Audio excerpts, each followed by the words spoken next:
નમસ્કાર બાળકો, આપણે ધોરણ 9ની અંદર પ્રકરણ 6 પૂરું કર્યું. હવે આપણે નવું પ્રકરણ શરૂ કરવા જઈ રહ્યા છીએ. આમ જોઈએ તો એ આપણું પ્રકરણ છે એ ગુરુત્વાકર્ષણ એટલે કે ફિઝિક્સની અંદર આપણે નવું પ્રકરણ ગુરુત્વાકર્ષણનું ચેપ્ટર શરૂ કરવાના છીએ. આ ચેપ્ટરની વિશેષતા એ છે કે આગળ ગતિ અને બળના પાઠની જેમ આ પાઠમાં પણ દાખલાઓ આવશે, એટલે દાખલાઓ સાથે આ પાઠ કાળજીપૂર્વક તૈયાર કરવાનો રહેશે. તો લેટ્સ સ્ટાર્ટ ગ્રેવિટેશન ગુરુત્વાકર્ષણ પ્રકરણ 10. ખૂબ જ અગત્યનું અને ઉપયોગી ધોરણ 11-12 સાયન્સ માટે પણ ખૂબ જ અગત્યનું અને ઉપયોગી એવું પ્રકરણ છે. તે આપણે સ્ટાર્ટ કરવું છે. મિત્રો, એના માટે કેટલાક મુદ્દાઓ તમને આપેલા છે. આ મુદ્દાઓ છે એ જોતા જાવ વ્યવસ્થિત અને આપણે એની ચર્ચા કરવાના છીએ. કયા મુદ્દાઓની ચર્ચા આ પ્રકરણમાં આપણે કરવાના છીએ એની સમજૂતી અહીં તમને આપી દઉં. પેલું છે ગુરુત્વાકર્ષણ એટલે શું, એની સમજૂતી. અને કોઈ પદાર્થ મુક્ત પતન પામતો પદાર્થ કોને કહેવાય એની સમજૂતી.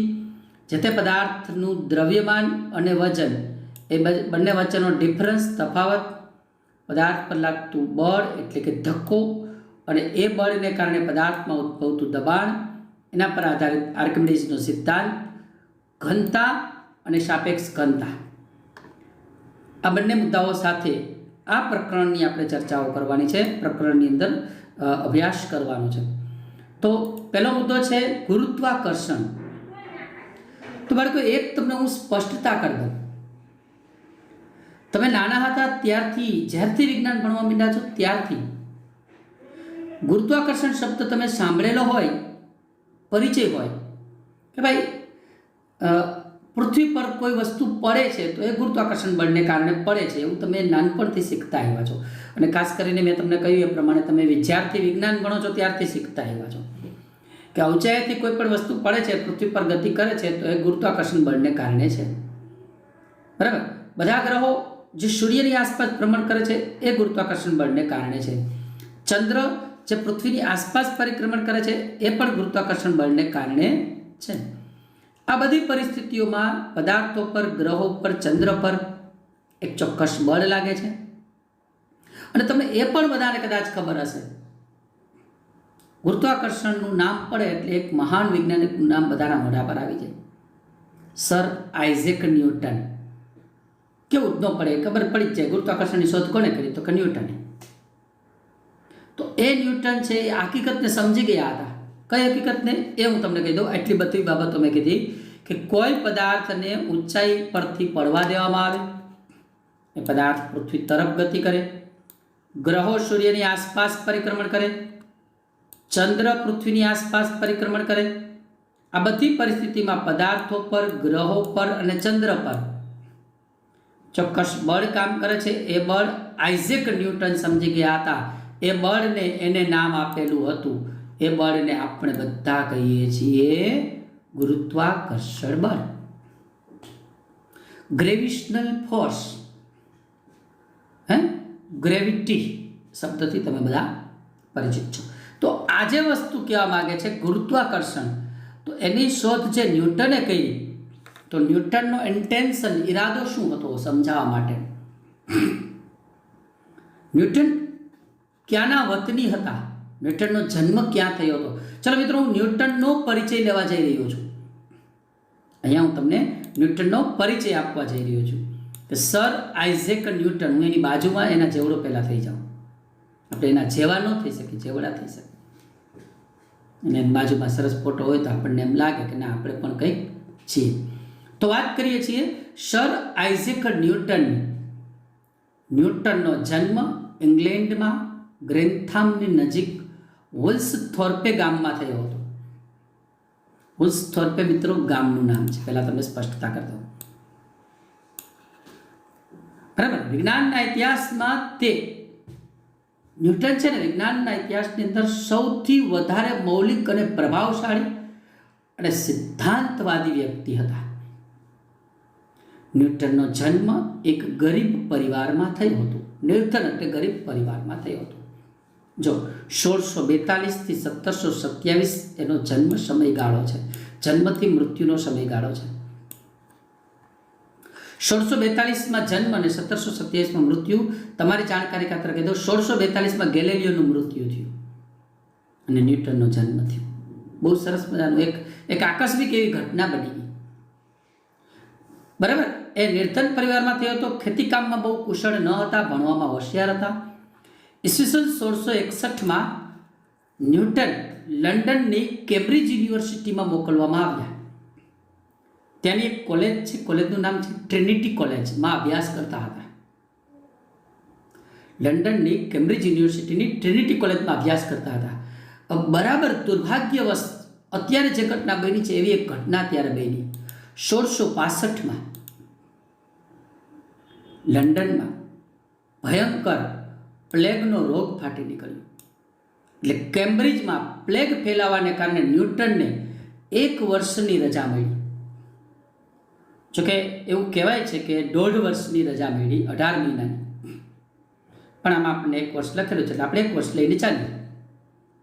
આ દરમિયાન ન્યૂટન ઘરે આવ્યા. ઘરે રહીને અભ્યાસ કરતા હતા, જેમ તમે કરો છો.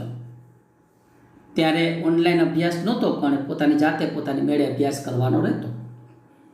અત્યારે તમે બધા નસીબદાર છો.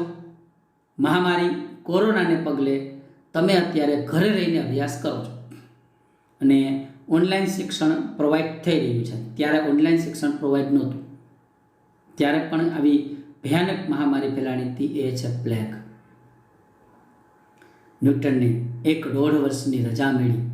ઘરે રહી ગતિના નિયમોનો અભ્યાસ કર્યો અને બરાબર એ સમયે બગીચામાં જ્યારે વૃક્ષ નીચે બેઠા હતા ત્યારે સફરજન પડવાની ઘટના બની. આ પડવાની ઘટના તમે બધા પરિચિત હશો. આ ઘટનાએ ન્યૂટનને એવું વિચારવા માટે પ્રેરિત કર્યા કે બે પદાર્થોને જકડી રાખતું કોઈ બળ હોય છે. એ બળને ન્યૂટને ગુરુત્વ નામ આપ્યું. બરાબર. એટલે આ ઘટનાએ ન્યૂટનને ચંદ્રને એની કક્ષામાં જકડી રાખતા બળ અને ગુરુત્વ બળ વચ્ચેના સંબંધની સંભાવના વિચારવા માટે પ્રેરિત કર્યા. મિત્રો, આપણે બધા શું વિચારીએ છીએ કે વૃક્ષ પરથી સફરજન પડ્યું એટલે ન્યૂટનને વિચાર આવ્યો. તમે બધા એવું વિચારતા હશો, ન્યૂટનને વિચાર આવ્યો કે સફરજન નીચે જ કેમ પડ્યું, ઉપર કેમ ના ગયું? ન્યૂટનને એ પહેલો વિચાર નહોતી આવ્યો. ન્યૂટનને પહેલો વિચાર એ આવ્યો છે કે જો સફરજન પૃથ્વી પરથી નીચે પડે છે તો ચંદ્ર કેમ પૃથ્વી પર પડી જતું નથી? એને જકડી રાખતું બળ કયું છે? ચંદ્રને એની કક્ષામાં જકડી રાખતું બળ એવું કયું બળ લાગે છે કે જેથી ચંદ્ર છે એ જકડાયેલો રહે છે? આવો પહેલો વિચાર એને. આ પરથી એને સાર્વત્રિક ગુરુત્વાકર્ષણના નિયમની શોધ કરી કે વિશ્વનો પ્રત્યેક પદાર્થ બીજા પદાર્થને આકર્ષે છે. હવે તમને પ્રશ્ન થાય કે એવું કયું બળ છે કે જે ચંદ્રને જકડી રાખે છે? ચંદ્ર કેમ પડી જતો નથી? એવું કેમ એને સાબિત કર્યું? એ હું તમને આ પાઠમાં સમજાવીશ. બરાબર. વિશિષ્ટ બાબત એ છે કે એના પહેલાં પણ ઘણા બધા મહાન વૈજ્ઞાનિકોએ ગુરુત્વ વિશે સંશોધનો કર્યા હતા, પણ ન્યૂટન જેટલા એ બધા વૈજ્ઞાનિકો સફળ થયા હતા નહીં. ન્યૂટને એટલી પ્રસિદ્ધિ મેળવેલી હતી. મિત્રો, એની એક વાર્તા, સ્ટોરી જેવી વાત હું તમને કરી દઉં કે ન્યૂટન જ્યારે પ્લેગનો રોગ ફેલાણોને ઘરે અભ્યાસ કરતા હતા વુલ્સથોર્પે ગામની અંદર, ત્યારે એના ગામનો જ પણ એની સાથે એની કોલેજમાં અભ્યાસ કરતો વ્યક્તિ, જે પણ એક મહાન વૈજ્ઞાનિક છે, એનું નામ છે એડમંડ હેલી. હેલી નામ હોય એ આપણને બધાને ખબર છે, પણ એડમંડ હેલી, જે તમને બધાને ખબર હોય, ધૂમકેતુ, હેલીના ધૂમકેતુ તરીકે ઓળખાતા ધૂમકેતુનું સંશોધન એને કરેલું છે. એ પણ એક મહાન વૈજ્ઞાનિક છે. તો બંને એક જ ગામની અંદર રહેતા હતા. પ્લેગનો રોગ ફાટી નીકળ્યો હોવાથી બંને ગામમાં પાછા ફર્યા હતા. બરાબર. હવે પરિસ્થિતિ ચેન્જ થઈ રહી હતી. બંનેને ફરીથી કોલેજમાં જવાનો સમય થઈ ગયો હતો. એક વખત એડમંડ હેલી ગામની અંદર ન્યૂટનની ઘરે આવે છે. ન્યૂટનની ઘરે જ્યારે આવે છે ત્યારે બગીચામાં ન્યૂટને ગુરુત્વાકર્ષણ અને ગતિના નિયમો અંગે લખેલું એક પુસ્તક પડ્યું હોય છે બગીચામાં. એટલે ન્યૂટન એ દરમિયાન ઘરની અંદર કોઈ કામ માટે ગયા હોય એ દરમિયાન એડમંડ હેલી આવી અને આ પુસ્તક જુએ છે, વાંચે છે, એનો અભ્યાસ કરે છે અને ખુશ થઈ જાય છે. જ્યારે ન્યૂટન પાછા આવે છે ત્યારે એને બધાઈ આપે છે અને એને એમ કહે છે કે વાહ, તે ઘણા સંશોધનો ઘેર બેઠા કરી લીધા છે, ચાલ હવે આપણે કોલેજમાં જઈએ, આપણે આપણી પીએચડીની જે કક્ષા છે એ પૂરી કરીએ અને આ તારા પુસ્તકને પ્રસિદ્ધ કરીએ, એવું એને કહ્યું. પણ ન્યૂટને ના પાડી. ન્યૂટને એમ કહ્યું, મારી ગરીબ પરિસ્થિતિને કારણે હવે હું આ કરી શકીશ નહીં, આ પુસ્તક પબ્લિશ કરી શકીશ નહીં, હું પીએચડી કક્ષાનો અભ્યાસ પૂરો કરી શકીશ નહીં. હવે હું અહીંયા રહી, ગામમાં રહી, ગામના વિદ્યાર્થીઓને ભણાવી અને મારું જીવન પૂરું કરવા માગું છું, એવું એડમંડ હેલીને ન્યૂટને કહ્યું. પણ એડમંડ હેલીએ પોતાની ઘરે જઈ એના પિતાને વાત કરી કે ન્યૂટન આવું કહે છે, આર્થિક પરિસ્થિતિ નબળી છે એટલે આવવા માગતો નથી. ત્યારે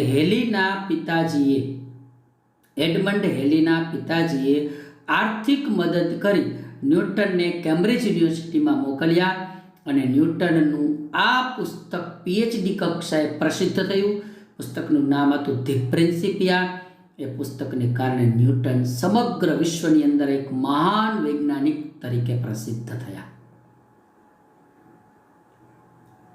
આ એની સફર અને એમાં એને એના મિત્રએ ખૂબ મદદ કરી. તો મિત્રો, કહેવાનો મારો મતલબ એવો છે કે ન્યૂટને કાંઈ એક દિવસ વૃક્ષ નીચે બેઠા હતા ને સફરજનને પડ્યું ને ગુરુત્વાકર્ષણની શોધ કરી નાખી એવું નહોતું. એ માટે એને જીવનના ઘણા સંઘર્ષો પસાર કરેલા હતા. ત્યાર પછીની વાતમાં આગળ વધીએ કે ન્યૂટને આ ગુરુત્વાકર્ષણ અને ગતિના નિયમો ઉપરાંત બીજા ઘણા સંશોધનો કર્યા છે. ગતિના સુપ્રસિદ્ધ નિયમો ઉપરાંત પ્રકાશ અને રંગોના સિદ્ધાંતો ઉપર પણ કાર્ય કર્યું છે. પ્રકાશની ગતિ, સૂર્યપ્રકાશ, શ્વેતપ્રકાશ 7 રંગોનો બનેલો છે એવું ન્યૂટને શોધેલું છે. જાનીવાલી પિનારા એ પણ ન્યૂટનનું સંશોધન છે. ન્યૂટને ખગોળીય અવકાશીય સંશોધન માટે ઘણા બધા સંશોધનો કર્યા. એમાં ટેલિસ્કોપની શોધ એ ન્યૂટનની જ શોધ છે. ન્યૂટને એક ગણિત શાસ્ત્રી પણ હતા એટલે એને કલનશાસ્ત્ર નામના એક ગણિતના નવા શાસ્ત્રની શોધ કરી. જો આ બધી બાબતો મેં કીધી. ન્યૂટને સુપ્રસિદ્ધ ગતિના નિયમો, પ્રકાશ અને રંગોના સિદ્ધાંતો પર પણ કામ કર્યું છે. ખગોળીય ટેલિસ્કોપની શોધ કરેલી છે ન્યૂટને છે. આ ઉપરાંત ટેલિસ્કોપની પણ રચના કરેલી છે. મહાન ગણિતજ્ઞ પણ હતા ન્યૂટને ગણિતની એક નવી શાખા જે કલનશાસ્ત્ર તરીકે ઓળખાય છે, બરાબર, કેલ્ક્યુલસ તરીકે ઓળખાય છે, એની પણ શોધ કરેલી છે. એટલે ન્યૂટન છે આ ગણિત શાસ્ત્રી, ભૌતિક શાસ્ત્રી અને પ્રકાશ અને રંગોના સિદ્ધાંતો પર કામ કરી ઘણા સંશોધનો પોતાના હાથ વગા કરેલા છે. ચલો, હવે આ ન્યૂટનની સરસ મજાની વાત પૂરી કરી. હવે આપણે વાતને આગળ વધારીએ. ગુરુત્વાકર્ષણ બળ જેમાં જવાબદાર હોય એવી કેટલીક સામાન્ય કુદરતી ઘટનાઓ જણાવો. આપણી આસપાસમાં રોજિંદા જીવનમાં ગુરુત્વાકર્ષણ બળની કેટલીક ઘટનાઓ બને છે એ આપણે ગુરુત્વાકર્ષણ બળને આભારી છે. જો હું તમને એક ઉદાહરણ આપું મિત્રો, પૃથ્વી પોતાની ધરી પર ભ્રમણ કરે છે પણ આપણે કોઈ પડી જતા નથી. છતાં પણ આપણે પડી જતા નથી, ગુરુત્વાકર્ષણ બળને કારણે છે. ચંદ્ર પૃથ્વીની આસપાસ પરિક્રમણ કરે છે, ગુરુત્વાકર્ષણ બળને કારણે છે.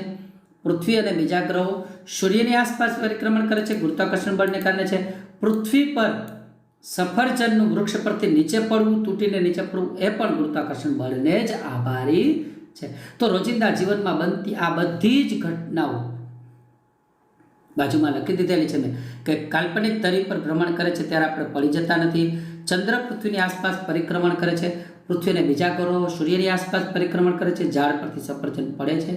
બધી જ ઘટનાઓ ગુરુત્વાકર્ષણ બળની ઘટનાઓ છે. હા, તો મિત્રો આપણે વાત કરી ગુરુત્વાકર્ષણ માટે જવાબદાર પરિસ્થિતિ. હવે આપણે એક સરસ મજાનો બીજો એક પ્રશ્ન શીખવાનો છે, બહુ જ અગત્યનો અને ઉપયોગી મુદ્દો છે. મિત્રો સમજો વ્યવસ્થિત. સફરજનના ઝાડ પરથી તૂટેલું સફરજન પૃથ્વીની સપાટી પર આવીને પડે છે.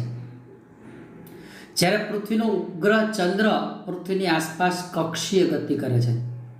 આ બંનેમાં એક જ પ્રકારનું બળ એટલે કે ગુરુત્વાકર્ષણ બળ જવાબદાર છે ને બેમાં. સફરજનનું પડવું અને ચંદ્રનું પૃથ્વીની આસપાસ પરિક્રમણ કરવું, બે એક જ બળ છે, છતાંય બંનેનો ગતિપથ શા માટે ભિન્ન છે? છતાં સફરજન કેમ પૃથ્વી પર પડે છે અને ચંદ્ર કેમ પૃથ્વી પર પડતો નથી? મારે આ વાત તમને સમજાવી છે. તો મિત્રો 3 કારણો હું તમને આપીશ, 3 કારણો પાછા યાદ કરાવીશ. બરાબર. પહેલું કારણ એવું છે કે જે જવાબદાર કારણ છે, એક એવું છે કે સફરજન વૃક્ષ પરથી પડે છે ત્યારે સફરજનનો પ્રારંભિક વેગ 0 હોય છે. માનો કે આ છે એક વૃક્ષ છે, આ વૃક્ષ છે, બરાબર. અહીંયા સફરજન છે. આ સફરજન જ્યારે વૃક્ષ પરથી નીચે પડે છે, સુરેખ ગતિ કરે છે, એનો પ્રારંભિક વેગ 0 હોય છે. હવે સમજો આ પૃથ્વી છે, પૃથ્વીની આસપાસ ચંદ્ર વર્તુળાકાર માર્ગે ભ્રમણ કરે છે. એ તમે લંબવૃત્તીય કક્ષા દોરી શકો છો ને. તો આ ચંદ્ર છે. તો મિત્રો વસ્તુ મારે એ કહેવાની છે કે ચંદ્ર પૃથ્વી પર પડી જતો નથી, જ્યારે સફરજન છે એ પૃથ્વી પર નીચે પડી જાય છે. તો આ ગતિપથ સુરેખ છે, સફરજનવાળો ગતિપથ સુરેખ છે, આ ગતિપથ વર્તુળમય છે. તો એવું કેમ? એવા જ પ્રશ્નનો આપણે જવાબ આપવો છે. તો પહેલું કારણ તમને કહી દઉં કે સફરજન જ્યારે પૃથ્વી પર પડે છે ત્યારે સફરજનનો પ્રારંભિક વેગ 0 હોય છે. એટલે સફરજનને માત્ર પૃથ્વીનું જ ગુરુત્વાકર્ષણ બળ લાગે છે અને સફરજન સુરેખ પથ ઉપર ગતિ કરીને પૃથ્વીની સપાટી પર આવીને પડે છે. યાદ રાખજો, જ્યારે કોઈ પદાર્થનો પ્રારંભિક વેગ 0 હોય અને એ પૃથ્વીની સપાટી પર આવીને નીચે પડતું હોય, બરાબર, પ્રારંભિક વેગ 0 હોય ત્યારે મુક્ત પતન કરે છે એમ કહેવાય. હવે ચંદ્રના કિસ્સામાં શું થાય છે? ચંદ્રના કિસ્સામાં એનો પ્રારંભિક વેગ ચંદ્રનો 0 નથી. બીજી વાત કે એના પર લાગતું પૃથ્વીનું ગુરુત્વાકર્ષણ બળ, યાદ રાખજો, ચંદ્ર દ્વારા પૃથ્વી પર લાગતું ગુરુત્વાકર્ષણ બળ અથવા પૃથ્વી દ્વારા ચંદ્ર પર લાગતું ગુરુત્વાકર્ષણ બળ એ લંબ રૂપે છે. પૃથ્વીના કેન્દ્ર સાથે તમારે એવું આવી ગયું છે, તમને યાદ કરાવી દો, નિયમિત વર્તુળમય ગતિ કરતો પદાર્થ હોય ને, એના કેન્દ્ર સાથે કોઈ પણ જગ્યાએથી લંબ રૂપે છે બળ લગાડે છે, કારણ કે એનો વેગ લંબ રૂપે હોય છે. આપણે નિયમિત વર્તુળમય ગતિ કરતા પદાર્થમાં શીખી ગયા છીએ. તો ચંદ્ર પૃથ્વીની આસપાસ કક્ષીય ગતિ કરે છે, એની પાછળનું કારણ એના પર લાગતું ગુરુત્વાકર્ષણ બળ જ છે, પણ એ બળ કેન્દ્રગામી બળ છે. તો મિત્રો પહેલું કારણ મેં સમજાય, સફરજન પડી જાય કારણ કે એનો પ્રારંભિક વેગ 0 છે. ચંદ્ર પડતો નથી કારણ કે એનો પ્રારંભિક વેગ 0 નથી. બીજું કારણ પણ સમજાયું તમને, બરાબર, કે ચંદ્ર કેન્દ્રગામી બળ લગાડે છે, એનો વેગ છે નિયમિત વર્તુળમાં ગતિ કરતા પદાર્થનો વેગ એક જે તે બિંદુ સાથે કેન્દ્રગામી બળ લગાડે છે. પહેલા 2 કારણોને સમજી લઈ, પછી બીજા 2 કારણો હું તમને આપીશ. બરાબર, જો વ્યવસ્થિત આપેલું છે એની ચર્ચા આપણે અહીંયા કરી લઈશું. જુઓ, સફરજનના ઝાડ પરથી સફરજન તૂટતી વખતે તેનો પ્રારંભિક વેગ 0 હોય અને એના પર માત્ર પૃથ્વીનું જ ગુરુત્વાકર્ષણ બળ લાગે છે. પરિણામે સફરજન સુરેખ પથ પર ગતિ કરીને પૃથ્વીની સપાટી પર પડે છે, એ મુક્ત પતન કરે છે. મુક્ત પતન એટલે શું એની ચર્ચા હું આગળ પછી કરી દઈશ તમને, એ પ્રશ્ન જ આવશે. પણ ચંદ્રના કિસ્સામાં એવું નથી. ચંદ્રનો પ્રારંભિક વેગ 0 નથી. એના પર લાગતું પૃથ્વીનું ગુરુત્વાકર્ષણ બળ ચંદ્રના ગતિપથના જે તે બિંદુ આગળ એના વેગને લંબ રૂપે છે. મેં તમને અગાઉ કીધું, કારણ કે ચંદ્ર આવી રીતે વર્તુળાકાર પથ ઉપર જ્યારે ગતિ કરતો હોય છે ત્યારે આ ચંદ્ર દ્વારા એના કેન્દ્રગામી બળ છે લંબ રૂપે છે.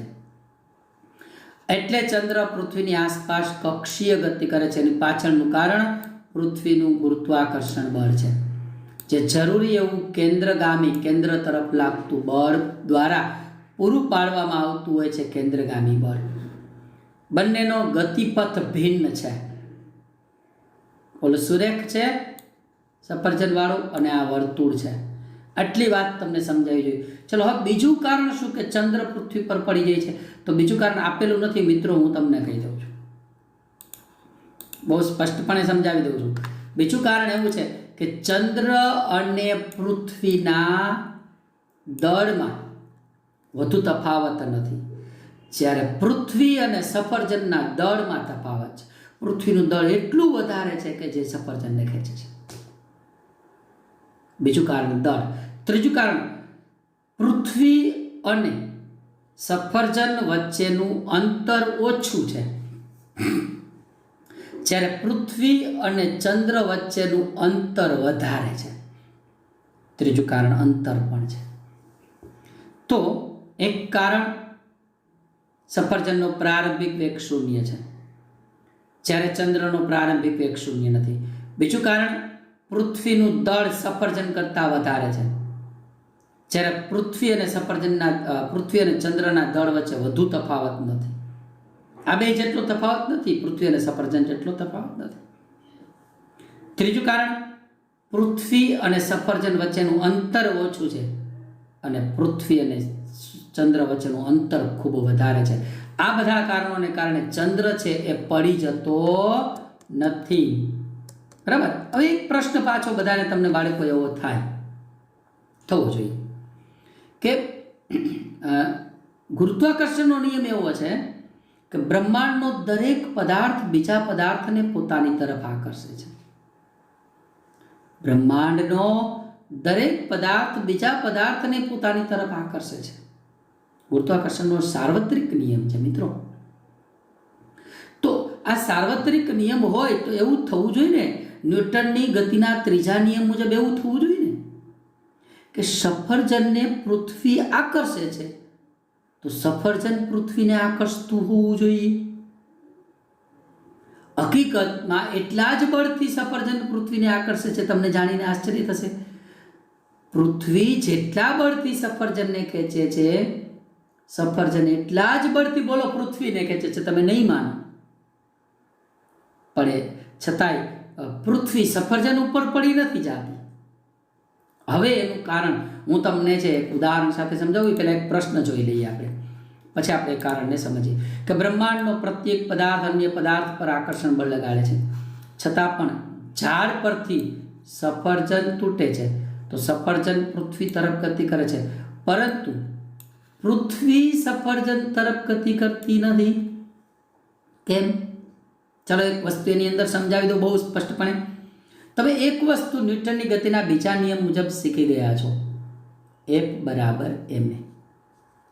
કોઈ પણ બળ F દળ અને પ્રવેગના ગુણનફળ જેટલું હોય. આમાં દળ m ને સૂત્રનો પ્રવેગ a ને સૂત્રનો કરતા બનાવો તો શું થાય?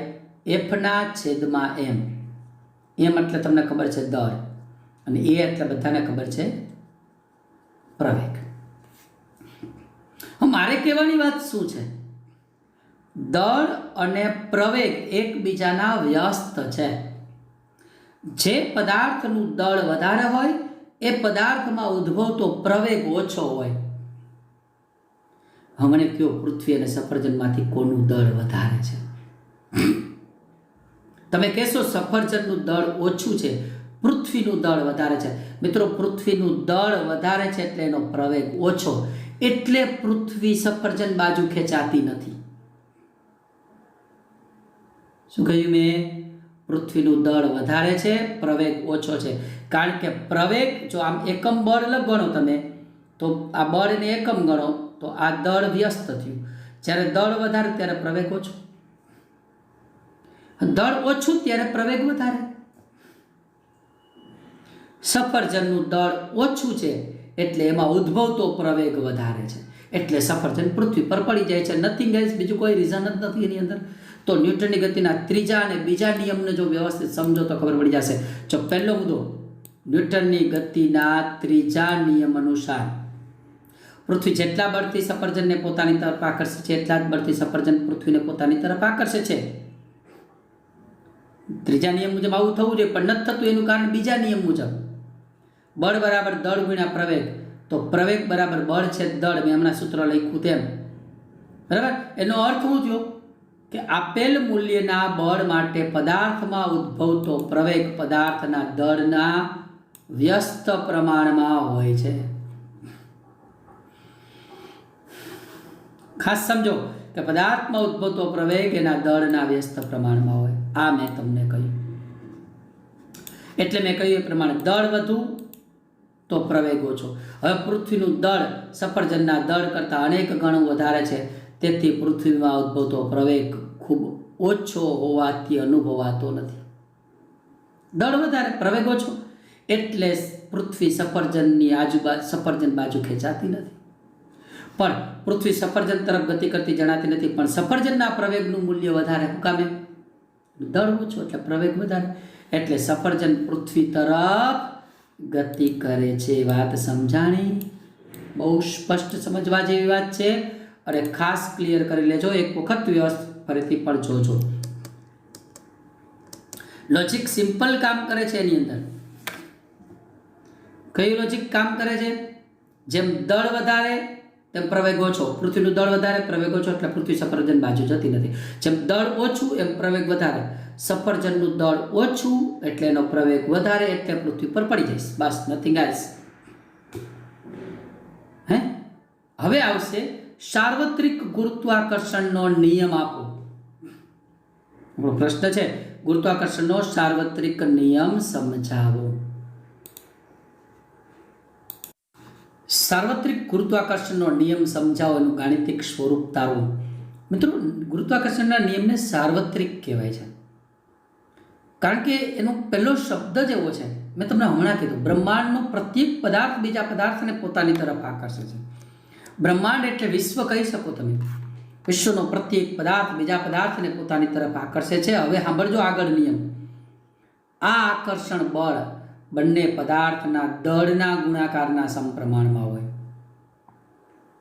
તમે બે પદાર્થો લ્યો છો, બરાબર? આપણે પૃથ્વી અને ચંદ્ર લઈએ છીએ, તો પૃથ્વીનું દળ અને ચંદ્રના દળના ગુણાકારના સમપ્રમાણમાં હોય, અને એમની વચ્ચેના અંતરના વર્ગના વ્યસ્ત પ્રમાણમાં હોય. જો હું બાજુમાં નિયમ પણ તમને કહું છું, અને એ નિયમને આપણે વ્યવસ્થિત સમજીશું પણ ખરા.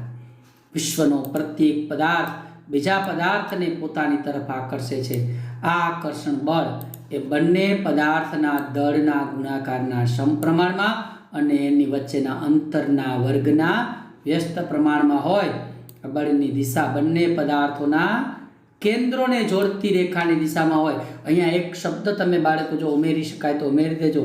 એના કેન્દ્રોને જોડતી રેખાની દિશામાં હોય. આપણે એને સમજવા માટે એક બહુ સ્પષ્ટ ઉદાહરણ લઈશું. નીચે આકૃતિ આપું છું, બહુ વ્યવસ્થિત આપણે ઉદાહરણ સાથે સમજીશું. અહીંયા આકૃતિની અંદર તમને દર્શાવેલું છે, બે પદાર્થો દર્શાવેલો છે, પદાર્થ 1 અને પદાર્થ 2. આપણે એને નામ આપી દઈશું પદાર્થ A અને પદાર્થ B. બે પદાર્થો દર્શાવેલા છે, બહુ સ્પષ્ટ, A અને B. બરાબર? હવે એક પદાર્થ છે એનું દળ આપણે કેપિટલ M કહીએ, અને બીજો પદાર્થ છે એનું દળ એને તમે સ્મોલ m કહો. તો આ આકર્ષણ બળ બંને પદાર્થના દળના ગુણાકારના, જો અહીંયા તમને નીચે સૂત્ર આપ્યું છે દળના ગુણાકારના સમપ્રમાણમાં. બે પદાર્થો છે, એકનું કેન્દ્ર C1 કયો, બીજાનું કેન્દ્ર C2 કયો, અને બે વચ્ચેનું અંતરને D કયો. અંતરના વર્ગના વ્યસ્ત પ્રમાણમાં હોય. નીચે તમને અંતરનો વર્ગ આપેલો છે. આપણે આ સૂત્ર તારવવાનું છે. આપણો પ્રશ્ન છે સમજાવો અને ગાણિતિક સ્વરૂપ મેળવું. ગાણિતિક સ્વરૂપ મેળવીશું. પહેલા આખો નિયમ ફરી એક વખત સમજી લો વ્યવસ્થિત રીતે. વિશ્વનો પ્રત્યેક પદાર્થ બીજા પદાર્થને પોતાના તરફ આકર્ષે છે.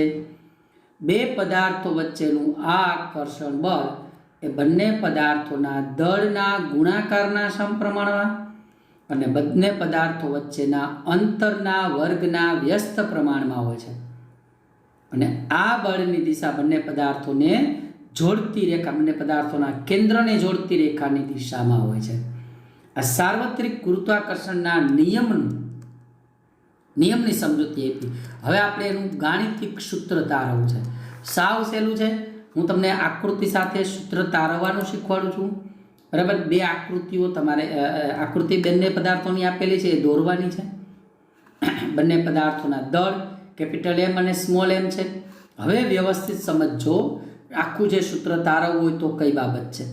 ગુરુત્વાકર્ષણના નિયમ મુજબ, બરાબર, આ બળ છે એ બંને પદાર્થો કેપિટલ M અને સ્મોલ m, આ બંને પદાર્થોના દળના ગુણાકારના સમપ્રમાણમાં હોય. આ સમપ્રમાણની નિશાની તમને સમપ્રમાણની નિશાનીની ખબર જ છે, આપણે સમપ્રમાણ શબ્દ આવી ગયો છે, બરાબર. બંને પદાર્થોના દળ વધે ને તો બળ વધે. આપણે ડોલર સામે રૂપિયો, ડોલર વધે તો રૂપિયાની કિંમત વધે, એની જેમ છે આ વસ્તુ, સમજાઈ ગઈ એમ. હવે અંતરના વર્ગના વ્યસ્ત પ્રમાણમાં હોય, અંતરના વર્ગના વ્યસ્ત એટલે અંતર છે ડી, એનો વર્ગ ડી વર્ગ એનો વ્યસ્ત. આ બળ છે, બળ એફ અંતરના વર્ગના વ્યસ્ત પ્રમાણમાં હોય. આને સમીકરણ નંબર 1 કહી દો, આને સમીકરણ નંબર 2 કહ્યું. 1 અને 2 પરથી છે તો બે બળ, તો બળ એફ. દળના ગુણાકારના સમપ્રમાણમાં એટલે દળ વચ્ચેનો ગુણાકાર છેદમાં અંતરના વર્ગના વ્યસ્ત પ્રમાણમાં, બે ભેગું કરી દીધું 1 અને 2 પરથી. હા મિત્રો, એમ વિચારો કે સમપ્રમાણની નિશાની દૂર કરો તો તમારે કંઈક અચળાંક લખવો પડે. મેં તમને કીધું તું સમપ્રમાણની નિશાની દૂર કરો એટલે અચળાંક લખવો પડે. એ અચળાંક capital G, capital M, small M છેદમાં ડી વર્ગ. આ થયું સાર્વત્રિક ગુરુત્વાકર્ષણના નિયમનું ગાણિતિક સ્વરૂપ. બરાબર. આખું સૂત્ર આવી રીતે તારવવાનું. પહેલો મુદ્દો બંનેના દળના ગુણાકારના સમપ્રમાણમાં, બીજો મુદ્દો અંતરના વર્ગના વ્યસ્ત પ્રમાણમાં, અને પછી એ બંને વસ્તુને ભેગી કરી દીધી અને ત્યારબાદ સમપ્રમાણતાની નિશાની દૂર કરી કેપિટલ જી લીધું. કેપિટલ જી એટલે ગ્રેવિટેશનલ કોન્સ્ટન્ટ, ગુરુત્વાકર્ષણ અચળાંક. આપણે એના માટે શબ્દ બોલીએ છીએ સાર્વત્રિક ગુરુત્વાકર્ષણ અચળાંક. અને આ સમીકરણ છે 4, એ ગુરુત્વાકર્ષણનું ગાણિતિક સ્વરૂપ દર્શાવતું સૂત્ર થયું. આ બધી જ માહિતી હું તમને અહીંયા આપી દઉં છું. જો ચલો ફટાફટ, બે પદાર્થો એ અને બી, એના દળ કેપિટલ એમ અને સ્મોલ એમ અહીંયા આપેલું છે, કેપિટલ એમ અને સ્મોલ એમ. એ બંનેના જોડતી રેખા C1 C2, એનું અંતર ડી, ગુરુત્વાકર્ષણ બળ બે વચ્ચે લાગતું બળ એફ, બંને પદાર્થો વચ્ચે લાગતું બળ એફ એ દળના ગુણાકારના સમપ્રમાણમાં હોય એટલે પહેલું સૂત્ર થશે. આ થયું પહેલું સૂત્ર દળના ગુણાકારના સમપ્રમાણમાં. અને પછી આ બળ બંને પદાર્થો વચ્ચેના અંતરના વર્ગના વ્યસ્ત પ્રમાણમાં હોય એટલે આ બીજું સૂત્ર થશે. બે ભેગા કરી દો, ત્રીજું સૂત્ર થશે એફ સમપ્રમાણમાં કેપિટલ એમ સ્મોલ એમ છેદમાં ડી વર્ગ. સમપ્રમાણની નિશાની દૂર કરી દો, capital G capital M small M છેદમાં ડી વર્ગ.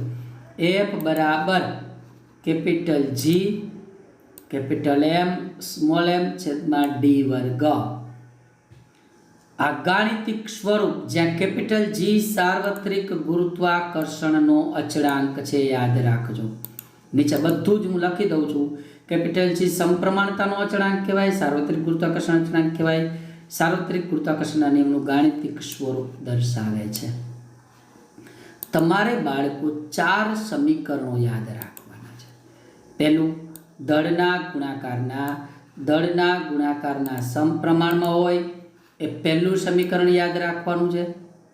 બંને વચ્ચેના અંતરના વર્ગના વ્યસ્ત પ્રમાણમાં હોય બીજું સમીકરણ. બંને ભેગા કરી દો, બરાબર, એટલે આ સૂત્ર થઈ ગયું ત્રીજું. અને કેપિટલ જી લખી નાખો સાર્વત્રિક અચળાંક. આ 4 સૂત્ર યાદ રાખવાના છે. એનું વર્ણન સિમ્પલ છે. આ ગાણિતિક સ્વરૂપ થાય. હવે સાર્વત્રિક ગુરુત્વાકર્ષણ અચળાંક કેપિટલ જી છે એને થોડુંક વ્યાખ્યાયિત કરી લઈએ અને એની કેટલીક સમજૂતી આપણે લઈ લઈએ. તો નેક્સ્ટ પ્રશ્ન છે, સાર્વત્રિક ગુરુત્વાકર્ષણ અચળાંક કેપિટલ જીને વ્યાખ્યાયિત કરો, એનો એસઆઈ એકમ લખવું, એની સમજૂતી. તો ચાલો પહેલાં એનું સૂત્ર લખીને કે સાર્વત્રિક ગુરુત્વાકર્ષણના નિયમ પરથી એકબીજાથી ડી અંતરે રહેલા બે કણો વચ્ચે લાગતું ગુરુત્વાકર્ષણ બળ એફ બરાબર capital G capital M small M છેદમાં ડી વર્ગ. હવે એને શું કર્યું અહીંયા જોજો ને બાળકો, ખાસ જોજો બંને વચ્ચેની વાત. એફ અને ડી વર્ગ વચ્ચે ગુણાકાર થઈ જાય. થઈ ગયો આ એફ અને ડી વર્ગ વચ્ચેનો ગુણાકાર અહીંયા. હવે વહીતું શું તો કે ઉપરનું કેપિટલ જી કેપિટલ એમ અને સ્મોલ એમ વહીતા. હવે જીને સૂત્રનો કરતા બનાવ્યું કેપિટલ જીને, તો આ એફ અને ડી વર્ગનો જે ગુણાકાર છે એ અંશમાં અને આ બંને જે છે કેપિટલ એમ અને સ્મોલ એમ એ બે ગયા છેદમાં. બરાબર, એ બે છેદમાં. તો શું સૂત્ર આવી ગયું એ આપણી સમક્ષ છે. બરાબર, એ કેપિટલ જીને સૂત્રનો કરતા બનાવો એટલે જે ગાણિતિક સ્વરૂપ આવી ગયું એ તમારી સમક્ષ છે. કેપિટલ જી બરાબર એફ ઇન્ટુ ડી વર્ગ છેદમાં capital M into small m. આને સાર્વત્રિક ગુરુત્વાકર્ષણ અચળાંકનું ગાણિતિક સ્વરૂપ કહેવાય અને કેપિટલ G નું સૂત્ર કહેવાય. હવે આપણે આગળ લખવું છે તેનો SI એકમ. કઈ વાંધો નહીં, એનો SI એકમ લખવા માટે તમારે શું કરવાનું છે એ હું તમને બાજુમાં સમજાવું છું. ચલો મિત્રો, આની અંદર તમારે શું કરવાનું, પહેલા આના સૂત્ર ઉપરથી જ એકમ તારો જો F એટલે બળ, તો બળનો એકમ શું, તો કે ન્યૂટન, એટલે લખવાનું ન્યૂટન. બરાબર. હવે ડી વર્ગ, બીજું છે ડી વર્ગ, તો ડી વર્ગ એટલે અંતર, અંતરનો એકમ શું, તો કે મીટર, તો એ મીટર સ્ક્વેર થશે, ન્યૂટન મીટર સ્ક્વેર. હવે છેદમાં બંને દળ આપેલા છે, દળનો એકમ કિલોગ્રામ, બીજું દળનો એકમ કિલોગ્રામ, તો બે દળના એકમ કિલોગ્રામ, તો કિલોગ્રામ ઇન્ટુ કિલોગ્રામ, તો છેદમાં કિલોગ્રામનો સ્ક્વેર. તો થઈ ગયું મિત્રો, આ તમને દેખાય છે. આનો SI એકમ કેપિટલ G નો SI એકમ ન્યૂટન મીટર સ્ક્વેર પ્રતિ કિલોગ્રામ સ્ક્વેર, છેદમાં છે અને અંશમાં નહીં તો કિલોગ્રામ પર -2 ઘાત એમ પણ લખી શકાય. જો મેં તમને આપી દીધો છે સમીકરણમાં બળ, અંતર અને દળના SI એકમ મૂકતા કેપિટલ G નો SI એકમ શું આવી ગયો, ન્યૂટન મીટર સ્ક્વેર પ્રતિ કિલોગ્રામ સ્ક્વેર, અથવા ન્યૂટન મીટર સ્ક્વેર કિલોગ્રામ ઉપર -2 ઘાત. તો આ SI એકમ. ચલો બરાબર. હવે આપણે SI એકમને વ્યાખ્યાયિત કરવો છે, કેપિટલ G ને વ્યાખ્યાયિત કરવો છે.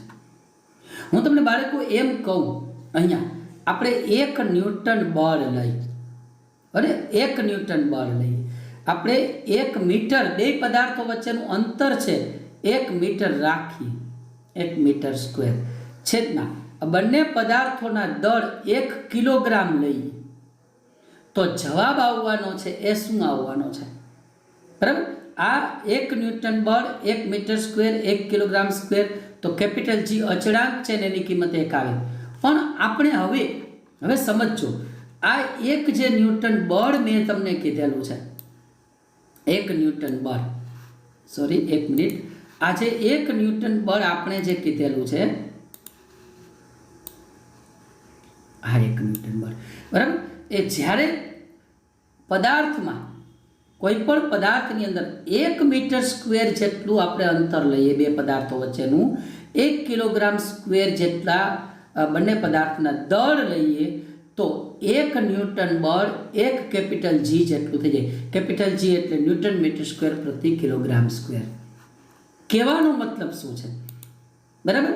સમીકરણમાં કેપિટલ M સ્મોલ m 1 લઈ લ્યો, બે વચ્ચેનું અંતર 1 લઈ લ્યો, તો બળ F અને ગુરુત્વાકર્ષણ અચળાંક સરખા થઈ જાય.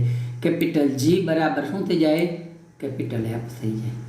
જો આ 1 ન્યૂટન બળ લ્યો તો કેપિટલ G 1 થઈ જાય. આના ઉપરથી આપણે શું સાબિત કરશું, 1 એકમ દળવાળા એકબીજાથી 1 મીટર અંતરે રહેલા દળ 1 એકમ લઈએ, બેયનું અંતર 1 એકમ લઈએ, દળ 1 લઈ, બેયનું અંતર 1 લઈ, તો બે કણો વચ્ચે લાગતું ગુરુત્વાકર્ષણ બળ કોના જેટલું થઈ જાય, સાર્વત્રિક અચળાંક ગુરુત્વાકર્ષણ અચળાંક કેપિટલ G જેટલું થઈ જાય છે.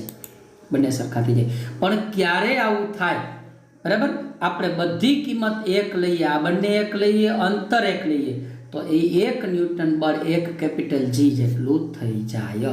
કેપિટલ G જેટલું એટલે ન્યૂટન મીટર સ્ક્વેર પ્રતિ કિલોગ્રામ સ્ક્વેર જેટલું થઈ જાય, બરાબર. એ આપણે વ્યાખ્યાયિત કર્યું કહેવાય. ચલો નેક્સ્ટ મુદ્દો છે, આ કેપિટલ G નું મૂલ્ય, સાર્વત્રિક અચળાંક ગુરુત્વાકર્ષણ કેપિટલ G નું મૂલ્ય સૌ પ્રથમ હેનરી કેવન્ડિશ નામના વૈજ્ઞાનિકે શોધેલું હતું. તો કેટલું મેળવ્યું, એને ગણતરીઓ દ્વારા કેટલું કેપિટલ, જો કેપિટલ G ગુરુત્વાકર્ષણ અચળાંક છે એનું મૂલ્ય અચળ જ રહે, તો એને શા માટે અચળાંક કહેવાય એ બાબત છે આપણે અત્યારે તારવીશું. અહીં ફોટો આપેલો છે, સાર્વત્રિક ગુરુત્વાકર્ષણ અચળાંક G નું મૂલ્ય મેળવનાર વ્યક્તિ હેનરી કેવન્ડિશનો ફોટો આપેલો છે. બીજું, હેનરી કેવન્ડિશે કેવી રીતે જીનું મૂલ્ય મેળવ્યું? સંવેદનશીલ તુલાની મદદથી કેપિટલ જીનું મૂલ્ય. સંવેદનશીલ તુલા એટલે શું? એની કેટલીક ગણતરીઓ દ્વારા કેપિટલ જીનું મૂલ્ય મેળવ્યું. એને શું કર્યું? જો સમજો, હું એક સૂત્ર તમને કહું. કેપિટલ જી બરાબર એફ ઇન્ટુ ડી વર્ગ છેદમાં એમ અને સ્મોલ. હવે મિત્રો, તમને એક પદાર્થનું દળ ખબર હોય, બીજા પદાર્થનું દળ ખબર હોય, એ બે વચ્ચેનું અંતર ખબર હોય, બરાબર, અને બે વચ્ચે લાગતું બળ શોધી લ્યો, તો આ બળ એટલે ગુરુત્વાકર્ષણ અચળાંક કેપિટલ જીનું મૂલ્ય. આ મૂલ્ય હેનરી કેવન્ડિશે ગણતરી દ્વારા મેળવ્યું અને એ મૂલ્ય ઉપર તમને આપી દીધું છે. મિત્રો યાદ રાખજો, આ મૂલ્ય વિશ્વના કોઈ પણ સ્થળે અચળ જ રહે છે. કેપિટલ જીનું આ મૂલ્ય કેટલું? 6.673 × 10⁻11 ન્યૂટન મીટર સ્ક્વેર પ્રતિ કિલોગ્રામ સ્ક્વેર તો એનો એકમ છે. કેટલું છે? સાર્વત્રિક ગુરુત્વાકર્ષણ અચળાંકનું મૂલ્ય 6.673 × 10⁻11 ન્યૂટન મીટર સ્ક્વેર પ્રતિ કિલોગ્રામ સ્ક્વેર અચળ જ રહે છે. બરાબર, આ મૂલ્ય છે એ કેપિટલ જીનું મૂલ્ય કહેવાય. એ પદાર્થના દળ કે બે પદાર્થો વચ્ચેના અંતર પર આધારિત હોતું નથી. બે પદાર્થના દળ અને એમની વચ્ચેના અંતર પર આધારિત હોતું નથી. કારણ શું? કારણ કે કેપિટલ જી અચળાંક છે, એની કિંમત હંમેશા અચળ જ રહે છે. એટલા માટે દળ અને અંતર પર આધારિત હોતું નથી. જો સમગ્ર વિશ્વમાં કોઈ પણ જગ્યાએ કોઈ પણ સમયે કોઈ પણ બે પદાર્થો વચ્ચે લાગતા ગુરુત્વાકર્ષણ બળ માટે કેપિટલ જીનું મૂલ્ય અચળ જ રહે છે. કારણ કે કેપિટલ જી એ ગુરુત્વાકર્ષણનો અચળાંક છે.